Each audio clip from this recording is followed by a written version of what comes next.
क्या आपने कभी सोचा है कि प्यार इतना गहरा हो सकता है कि मौत भी उसके सामने हार मान ले?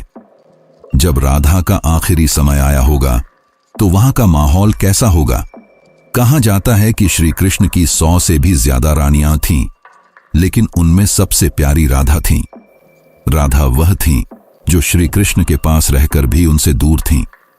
आखिर राधा की आखिरी इच्छा क्या थी? श्री कृष्ण ने राधा को क्यों छोड़ दिया, जैसे उन्होंने अपने जीवन का एक हिस्सा खो दिया हो? क्या यह सब गांधारी के शाप की वजह से हुआ? क्या राधा और कृष्ण कभी एक हो पाए? आज मैं आप सभी को इन सवालों के जवाब देने जा रहा हूं, कुछ ऐसे रहस्य जो हम सबसे छिपे हैं। यह एक ऐसी प्रेम कहानी है जिसका न कोई शुरुआत है और न कोई अंत। आइए हम इस यात्रा पर चलते हैं, जहां हम जानेंगे कि कैसे श्री कृष्ण और राधा एक हुए, कैसे उनका प्रेम मृत्यु के बाद भी जिंदा रहा। अगर आप हमारे चैनल पर नए हैं तो इस वीडियो को लाइक जरूर करें और कमेंट में राधे राधे लिखना न भूलें। आप सबने सुना ही होगा कि महाभारत के बाद माता गांधारी ने श्री कृष्ण को श्राप दिया था। उसी श्राप के कारण द्वारका नगरी समुद्र में डूब गई और अंत में श्री कृष्ण ने भी अपना देह त्याग दिया। हम में से ज्यादातर लोग यही मानते हैं कि यहीं पर श्री कृष्ण की कहानी खत्म हो जाती है, लेकिन असल में ऐसा नहीं है। श्री कृष्ण और राधा रानी की एक अद्भुत प्रेम गाथा है जिसे बहुत कम लोग जानते हैं। बरसाना कोई आम जगह नहीं थी, यह एक पवित्र स्थान था। वहां की पुरानी पगडंडियों पर कभी श्री कृष्ण अपनी लीलाएं किया करते थे। आज भी वहां प्रेम, हंसी, बांसुरी की धुन और उस दुख की गूंज बाकी थी जिसने युगों युगों से प्रेमियों को जिंदा रखा है। लेकिन इस प्रेम कहानी की शुरुआत न बरसाने से होती है, न उन गलियों से। इसकी शुरुआत तब होती है जब राधा बूढ़ी हो चुकी थीं। उनका शरीर झुक गया था, लेकिन उनका मन आज भी पूरी तरह श्री कृष्ण का था। उनका दिल आज भी उनके लिए धड़कता था। जब कोई बांसुरी बजाता तो राधा के चेहरे का सारा दुख गायब हो जाता। उनका मन खुशी से भर जाता और एक हल्की सी मुस्कान छा जाती, जैसे पुरानी यादें फिर से ताजा हो गई हों। जब श्री कृष्ण ने मथुरा छोड़ा था तब राधा ने न तो कहीं शरण ली, न ही किसी से शादी की। वे अकेले रहने लगी। हर सुबह वे उठती, यमुना के किनारे जाती और जल चढ़ाती, फिर अपनी कुटिया में लौटकर श्री कृष्ण के आने का इंतजार करती। यही उनकी दिनचर्या थी। वे हर दिन यही करती, मानो उन्हें पक्का यकीन था कि कृष्ण जरूर लौटेंगे। गांव वालों को नहीं पता था कि राधा कौन है और कहां से आई हैं। वे उन्हें एक साध्वी समझते थे, लेकिन सभी जान गए थे कि राधा का सब कुछ श्री कृष्ण को समर्पित है, मानो उन्होंने अपना पूरा जीवन ही कृष्ण के नाम कर दिया हो। एक सुबह राधा अपनी आदत के मुताबिक यमुना तट पर जल चढ़ाने गईं। तभी उन्होंने आसमान की ओर देखा। चारों तरफ सन्नाटा छा गया। उनके दिल में एक अजीब सी हलचल हुई, जैसे पूरा ब्रह्मांड उन्हें कुछ बताना चाहता हो। उसी दिन वे अपनी कुटिया में तुलसी के पौधे के नीचे बैठ गईं और बोलीं, अब मेरे जाने का समय आ गया है, लेकिन मैं तब तक अपने शरीर को नहीं छोड़ूंगी जब तक श्री कृष्ण खुद मुझे विदा न करें। राधा ने कहा, मैं तभी इस शरीर को त्यागूंगी जब श्री कृष्ण मेरे सामने आएंगे और प्यार से मेरा नाम लेंगे, राधे। यह सुनकर गांव वाले हैरान हो गए। वे सोचने लगे कि इतना बड़ा राजा एक बूढ़ी औरत से मिलने क्यों आएगा, लेकिन किसी ने भी राधा की भक्ति पर शक नहीं किया। राधा ने अपना पूरा जीवन श्री कृष्ण के प्रेम में बिताया था। उनके दिल में आज भी कृष्ण के लिए अनोखा प्रेम था। उधर द्वारका में बैठे श्री कृष्ण का दिल सूना था। कहते हैं, सब कुछ पाने के बाद भी इंसान के पास कुछ नहीं होता। कृष्ण की भी कुछ ऐसी ही हालत थी, लेकिन उनके मन में एक अजीब सा खिंचाव था। उन्होंने अपनी आंखें बंद कीं और राधा की आवाज उनके कानों में गूंज उठी। उस पल उनके दिल को सुकून मिला, लेकिन आंखों में आंसू थे। उन्होंने सब कुछ छोड़कर तुरंत उस एकांत कुंज की ओर चल पड़े, जहां राधा रानी उनकी प्रतीक्षा कर रही थीं। जब श्री कृष्ण वहां पहुंचे तो देखा कि राधा तुलसी के पेड़ के नीचे ध्यान में डूबी बैठी थीं। कृष्ण ने पुकारा, राधे। ये आवाज सुनते ही राधा की आंखें खुल गईं। उनके चेहरे पर खुशी की लहर दौड़ गई। राधा ने कहा, प्रभु, अब मेरे जाने का समय आ गया है। मेरी आत्मा अब शांति चाहती है। कृष्ण ने उनकी आंखों में देखा। उन आंखों में सिर्फ कृष्ण के लिए प्रेम था। न उसे शब्दों में बयां किया जा सकता था, न छिपाया जा सकता था। श्री कृष्ण ने राधा का हाथ थाम लिया। धीरे धीरे राधा की सांसें धीमी होने लगीं और उसी तुलसी के पेड़ के नीचे उन्होंने अपने प्राण छोड़ दिए। लेकिन यह अंत नहीं था।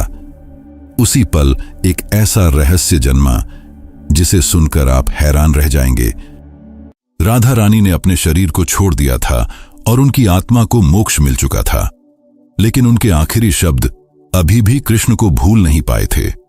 उनके अंतिम शब्द थे, जब इस धरती पर प्रेम का मतलब खत्म होने लगेगा, तब मैं फिर से जन्म लूंगी, मैं वापस आऊंगी, क्योंकि प्रेम हमारे जीवन का सबसे बड़ा हिस्सा है, इसे खत्म नहीं होने दे सकते। जहां राधा ने अपना शरीर त्यागा था, वहां एक नया पौधा उगा। यह पौधा ऐसा था मानो स्वर्ग से आया हो। यह तुलसी से भी ज्यादा चमकदार था। गांव के लोग इसे राधा वृक्ष कहने लगे और इसकी पूजा करने लगे। लेकिन किसी को नहीं पता था कि उस पौधे के नीचे एक रहस्यमय फल था। उस फल में राधा के दोबारा जन्म का रहस्य छिपा था, जिसे जानकर कोई भी हैरान हो जाए। कई साल बीत गए। समय के साथ लोगों के मन में प्रेम की जगह वासना ने ले ली। अब ऐसा समय था जहां लोग प्रेम का असली मतलब भूल चुके थे। वे सिर्फ अपनी इच्छाओं में डूबे रहते थे। तभी बरसाने के पास एक छोटे से गांव में एक किसान के घर एक लड़की का जन्म हुआ। उसका नाम रखा गया ललिता। ललिता कोई आम लड़की नहीं थी। उसे बिना सिखाए ही बांसुरी बजानी आती थी। जब वह बांसुरी बजाती तो पेड़ों के पत्ते हिलने लगते और पक्षी खुशी से नाचने लगते।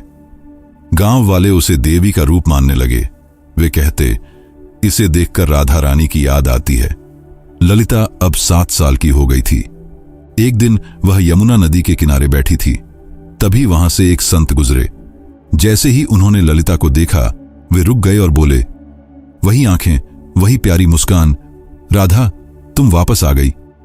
ललिता को अक्सर सपने में एक सुंदर श्याम रंग का पुरुष दिखता। वह कुछ बोलता नहीं, बस बांसुरी बजाता रहता। उसकी बांसुरी की धुन ललिता के दिल को छू लेती थी। वह पुरुष कोई और नहीं, स्वयं श्री कृष्ण थे। एक सुबह ललिता को फिर वही सपना आया। उसने अपनी मां से पूछा, मां, प्रेम क्या होता है? मां ने हंसते हुए कहा, तू अभी छोटी है, तुझे प्रेम का क्या पता। ललिता चुप हो गई, लेकिन उसे लग रहा था कि यह सवाल उसने पहले भी किसी से पूछा है, शायद पिछले जन्म में।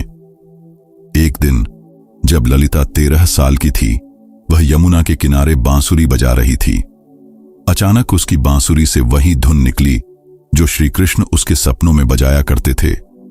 जैसे ही वह धुन बजी, जमीन फट गई और उसमें से एक मूर्ति निकली।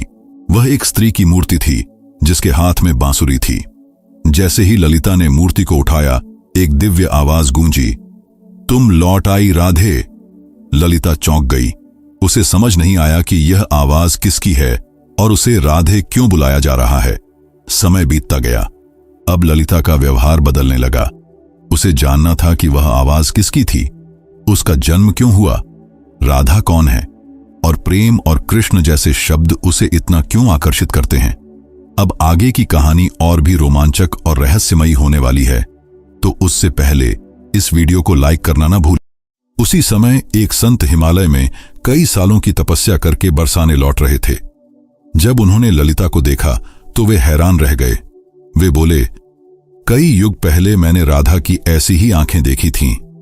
उन्होंने गहरी सांस ली और कहा, बेटी तुम इस युग की नहीं हो, तुम्हारा जन्म किसी खास मकसद के लिए हुआ है। ललिता ने पूछा, कैसा जन्म और क्या मकसद? संत ने पुरानी बातें याद करते हुए कहा, आज के युग में प्रेम सिर्फ एक शब्द बनकर रह गया है। तुम्हें इस युग को सिखाना है कि सच्चा प्रेम क्या होता है। अब बरसाने की गलियों में एक नई कहानी शुरू होने वाली थी। असल में यह कहानी नई नहीं, बल्कि राधा के दोबारा जन्म की पुरानी कहानी थी। ललिता अब जवान हो रही थी। उसका मन बेचैन रहने लगा, जैसे कोई उसे बार बार पुकार रहा हो। वह हर दिन यमुना के किनारे बैठकर उस शख्स के बारे में सोचती जिसका चेहरा उसे याद आता था। वह शख्स कोई और नहीं, श्री कृष्ण थे। एक दिन ललिता ने अपनी मां से उत्सुकता में पूछा, मां, क्या प्रेम बिना बोले भी हो सकता है? मां ने जवाब दिया, बेटी, सच्चा प्रेम वही है जो बिना कुछ कहे दिल से दिल तक पहुंच जाए। लेकिन ललिता का मन तो उस शख्स के लिए धड़क रहा था जिसे वह जानती तक नहीं थी, जिससे वह कभी मिली भी नहीं थी। एक दिन संत ने ललिता को अपने आश्रम बुलाया और कहा, राधा, अब समय आ गया है। कृष्ण ने इस युग में जन्म ले लिया है, लेकिन वे एक ब्रह्मांड के रूप में आए हैं। तुम्हें उन्हें ढूंढना होगा। ललिता खुशी से झूम उठी, क्योंकि जिस पल का वह सालों से इंतजार कर रही थी वह पल आ गया था। ललिता ने पूछा, संत जी, मैं कृष्ण को कैसे पहचानूंगी? संत ने जवाब दिया, जब तुम उनके सामने जाओगी तुम्हारा दिल खुद बता देगा कि वे कृष्ण हैं। लेकिन संत ने चेतावनी भी दी, यह युग बदल गया है। अब तुम्हारी परीक्षा और भी मुश्किल होगी। तुम्हें पूरे संसार से लड़कर प्रेम का असली मतलब समझाना होगा। श्री कृष्ण इस युग में एक युवा साधु के रूप में जन्म ले चुके थे, जिनका नाम था अनंतानंद। वे लोगों को उपदेश देते थे। कोई नहीं जानता था कि अनंतानंद असल में कौन है। वे अपने प्रवचनों में कहते, प्रेम का मतलब है त्याग और समर्पण। प्रेम शरीर का नहीं, आत्मा का रिश्ता है। उनके शब्द लोगों के दिल को छू जाते थे और लोग सुनकर रो पड़ते थे। लेकिन अनंतानंद भी अंदर से अधूरा महसूस करते थे। वे हर रात यमुना के किनारे बैठकर उस स्त्री की याद में खो जाते थे जो उनके सपनों में आती थी। एक दिन संत के कहने पर ललिता ने अपने माता पिता को प्रणाम किया और अपने उस अनजान प्रेम की तलाश में अकेले निकल पड़ी। उसके पास सिर्फ एक छोटी बांसुरी थी और मन में पक्का इरादा। वह गांव-गांव घूमती, कभी कथाएं सुनती, कभी साधुओं से मिलती, इस उम्मीद में कि उसे उसका प्रेम मिल जाए। लेकिन किसी साधु में वह चमक नहीं थी जिसकी उसे तलाश थी। कई दिन बीत गए, पर ललिता को उसका रास्ता नहीं मिला। एक दिन एक बूढ़ी औरत ने ललिता से पूछा, बेटी, तुम इधर उधर क्यों भटक रही हो? ललिता ने जवाब दिया, मैं किसी को ढूंढ रही हूं। बूढ़ी औरत ने ललिता को देखकर राधा की याद की और कहा, तुम बांसुरी बजाओ। जो तुम्हारे लिए बना है वह बांसुरी की धुन सुनकर खुद तुम्हारे पास आ जाएगा। ललिता गांव-गांव घूमती, बांसुरी बजाती। 8 गांव बीत गए, पर वह शख्स उसे नहीं मिला। फिर एक दिन ललिता एक पहाड़ की चोटी पर खड़ी होकर बांसुरी बजाने लगी। उसी पल कई मील दूर अनंतानंद की आंखें नम हो गईं। उन्हें वह धुन सुनाई दी। ललिता को भी लगा कि यह धुन उसे अपनी ओर खींच रही है, लेकिन वह अनंतानंद को ढूंढ नहीं पाई। अब वह थक चुकी थी, उसकी हिम्मत टूटने वाली थी। तब ललिता ने प्रण लिया, अगर अगली पूर्णिमा तक मैं उसे नहीं ढूंढ पाई तो यमुना के किनारे अपनी जान दे दूंगी। उस दिन ललिता ने आखिरी बार अपनी बांसुरी बजाई। उसकी धुन इतनी गहरी थी कि सुनने वाला भीग जाए। उसी पल हिमालय में बैठे अनंतानंद को वह धुन सुनाई दी। वे उस धुन को पहचान गए। इसके बाद अनंतानंद ने हिमालय छोड़ दिया। उसी रात ललिता को एक खास सपना आया। इस बार सपना साधारण नहीं था। इसमें राधा और कृष्ण यमुना के किनारे साथ बैठे थे। राधा ने कृष्ण से पूछा, प्रभु, क्या इस बार भी मेरी प्रेम कहानी अधूरी रह जाएगी? कृष्ण ने जवाब दिया, नहीं राधे, इस बार दुनिया को तुम्हारे प्रेम की पूरी कहानी दिखेगी। सपना टूटा और ललिता के मन में एक नई उम्मीद जागी। अब वह वहां पहुंच गई जहां अनंतानंद आने वाले थे, वृंदाधाम। वृंदाधाम कोई आम जगह नहीं थी। यह एक पवित्र स्थान था जहां कहा जाता है कि राधा रानी ने कसम खाई थी कि जब तक उनका प्रेम अधूरा रहेगा वे बार बार लौटेंगी। उसी समय वृंदाधाम में एक कथा चल रही थी जिसे अनंतानंद सुना रहे थे। ललिता वहां पहुंची और दूर से ही अनंतानंद को देखा। पीछे खड़ी ललिता उनके चेहरे को पहचान रही थी। उनकी आवाज सुनकर ललिता का दिल बेचैन हो उठा, जैसे कोई शांति उसे छू गई हो। उनकी बातें उसे बहुत प्रभावित कर रही थीं। अनंतानंद उस कथा में प्रेम के बारे में बता रहे थे। वे कह रहे थे, प्रेम वह नहीं जो आपके साथ रहे और आपके साथ जिए। सच्चा प्रेम तो वह है जो दूर रहकर भी आपके दिल के पास हो। वे यह बोल ही रहे थे कि उनकी नजर ललिता से मिली। दोनों एक पल के लिए मूर्ति की तरह रुक गए। अनंतानंद ने कथा छोड़ दी और ललिता की ओर दौड़े। ललिता ने धीरे से पूछा, क्या आज भी मेरी आवाज आपको सुनाई देती है? अनंतानंद ने उनकी आंखों में देखकर कहा, राधे, तुम आ गई। यह पल ऐसा था जैसे समय रुक गया हो, लेकिन इसके बाद जो हुआ वह और भी हैरान करने वाला था। अचानक आसमान में काले बादल छा गए। तभी एक साधु, जिनका नाम कुरंगनाथ था, वहां प्रकट हो गए। वे नहीं चाहते थे कि राधा और कृष्ण का मिलन पूरा हो। उनका मानना था कि अगर ऐसा हुआ तो लोग प्रेम को धर्म से बड़ा मानने लगेंगे, जो समाज के लिए ठीक नहीं होगा। कुरंगनाथ ने कहा, तुम्हारा प्रेम आज के नियमों के खिलाफ है। आज का समाज न इसे समझ पाएगा, न बर्दाश्त कर पाएगा। अनंतानंद ने जवाब दिया, प्रेम दो आत्माओं का मिलन है। तब कुरंगनाथ ने उनकी आखिरी परीक्षा रखी और बोले, अगर ललिता ने अगली पूर्णिमा से पहले आंखों पर पट्टी बांधकर तुम्हें ढूंढ लिया तो तुम्हारी प्रेम कहानी पूरी मानी जाएगी, वरना तुम्हें युगों युगों तक फिर से बिछड़ना होगा। अनंतानंद यह सुनकर चुप हो गए, लेकिन ललिता ने हिम्मत और प्रेम से भरा जवाब दिया, मैं आपकी शर्त मानती हूं। पूर्णिमा की रात नजदीक आ रही थी। यह परीक्षा ललिता के लिए सिर्फ एक शर्त नहीं थी, बल्कि उसके प्रेम और धैर्य की जंग थी। वह खुद जानना चाहती थी कि क्या बिना देखे सिर्फ दिल की पुकार से प्रेम को ढूंढा जा सकता है। शर्त मानने के बाद ललिता ने अपनी आंखों पर पट्टी बांध ली और कसम खाई कि वह किसी को नहीं देखेगी जब तक उसका दिल उसे उसके प्रेम यानी श्री कृष्ण तक न ले जाए। कुछ लोग उसका मजाक उड़ाने लगे और बोले, आजकल की लड़कियां सिर्फ दिखावा करती हैं, प्रेम नहीं। लेकिन कुछ लोग ऐसे भी थे जिन्होंने ललिता का हौसला बढ़ाया। वे बोले, राधे, तुम इस युग में प्रेम को जरूर जीत दिलाओगी। उधर अनंतानंद एक सुनसान गुफा में ध्यान में डूबे थे। वे बार बार सिर्फ एक शब्द दोहरा रहे थे, राधे। वे न कुछ खा रहे थे, न कुछ पी रहे थे।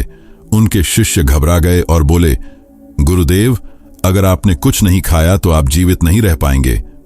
अनंतानंद ने जवाब दिया, मेरा जीवन तो सिर्फ राधे में बसता है। उन्होंने अपने शिष्यों को सख्ती से कहा, ललिता को मेरे ठिकाने के बारे में कुछ नहीं बताना और न ही उसकी कोई मदद करनी। वे भी जानना चाहते थे कि क्या इस युग में भी राधा सिर्फ अपनी आत्मा की पुकार से उन्हें ढूंढ पाएगी। ललिता ने आंखों पर पट्टी बांधी और गांव गांव घूमने लगी। वह हर साधु से पूछती, क्या आप अनंतानंद हैं? लेकिन कोई भी वह शख्स नहीं था जिसे वह ढूंढ रही थी। कुछ साधुओं ने झूठ बोला, हां, मैं ही अनंतानंद हूं।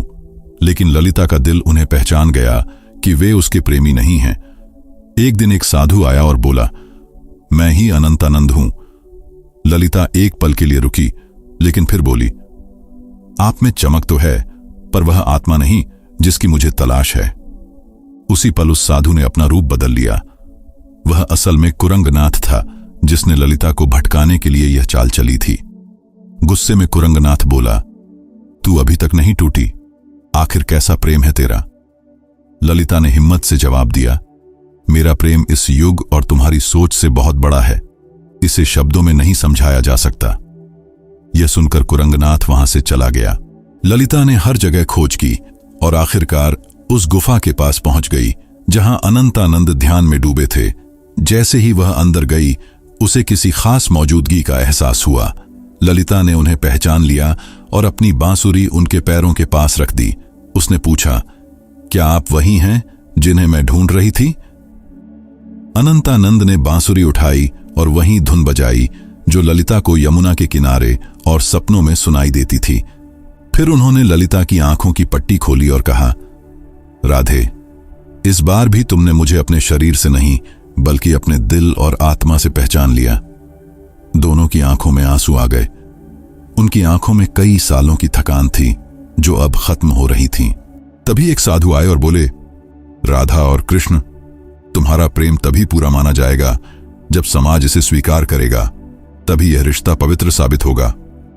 ललिता ने जवाब दिया, प्रेम तो समाज के नियमों से आजाद होता है, इसे किसी सबूत की जरूरत नहीं। लेकिन अनंतानंद ने समझाया, राधे, अब समय बदल गया है। यह समाज प्रेम का असली मतलब भूल चुका है। फिर उन्होंने साधु से पूछा, हमें क्या करना होगा? साधु ने कहा, तुम्हें राजसभा में जाना होगा और राजा व वहां के लोगों को समझाना होगा कि एक साधु और साध्वी भी प्रेम के रिश्ते में बंधकर धर्म के रास्ते पर चल सकते हैं। अगले दिन ललिता और अनंतानंद राजसभा में पहुंचे। राजा ने कहा, यह क्या सुन रहा हूं कि एक साधु ने ब्रह्मचर्य तोड़ दिया है? अनंतानंद ने जवाब दिया, महाराज, मैंने कोई नियम नहीं तोड़ा, मैंने तो सिर्फ अपने प्रेम को अपनाया है। प्रेम कोई वासना नहीं बल्कि आत्मा का मिलन है। कई युग पहले जब राधा और कृष्ण ने प्रेम किया था तब भी समाज ने यही कहा था। फिर भी वे समाज की वजह से अलग रहे और समाज चुप रहा। ललिता आगे बढ़ी और बोली, मैंने इन्हें सिर्फ शरीर से नहीं बल्कि दिल से भी चाहा है। अपने प्रेम को साबित करने के लिए मैंने कठिन परीक्षा दी है। फिर ललिता ने कुरंगनाथ की शर्त और अपनी परीक्षा की पूरी कहानी सभा को सुनाई। यह सुनकर राजा और सारी सभा चुप हो गई। सभी को राजा के फैसले का इंतजार था। राजा ने कहा, जब मैं छोटा था मेरी मां मुझे राधा और कृष्ण की अमर प्रेम कहानी सुनाती थीं। जब मैं पूछता कि उन्होंने शादी क्यों नहीं की तो मां चुप हो जाती थीं। आज मुझे समझ आया कि शादी समाज का नियम है लेकिन प्रेम आत्मा का, इसलिए मैं इस प्रेम को मानता हूं। उस दिन से प्रेम की एक नई मिसाल बनी। कई युगों बाद राधा और कृष्ण का मिलन फिर से पूरा हुआ। तो दोस्तों, यह थी वह कहानी। अगर आपको यह पसंद आई तो हमारे चैनल को सब्सक्राइब जरूर करें ताकि हम ऐसी और भी शानदार कहानियां आपके लिए लाते रहें।